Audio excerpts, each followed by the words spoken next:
Вера, ты в курсе, что маме надо менять права? В смысле?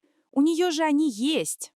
Есть, но иностранные, а тут нужны наши, российские. А зачем менять? Мы же теперь здесь живем постоянно.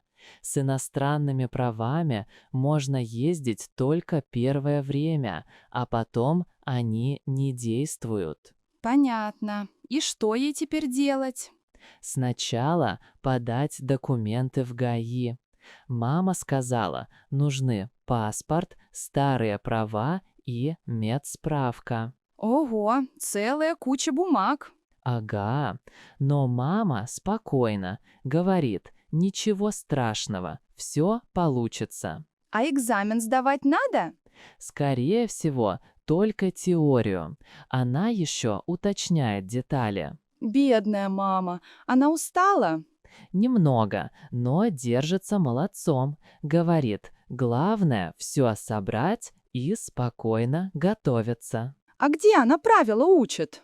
Дома, на ноуте. Открывает сайт с билетами ПДД и решает их каждый вечер. Как контрольная в школе. Точно.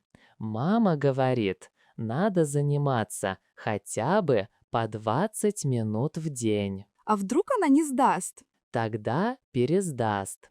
Она говорит, не сдам, не страшно, пойду еще раз. Мне нравится ее настрой. Сразу спокойнее становится. Да, она говорит, главное не бояться. Все по шагам. Документы, экзамен, права. А туристам тоже надо менять? Нет, туристы могут ездить со своими.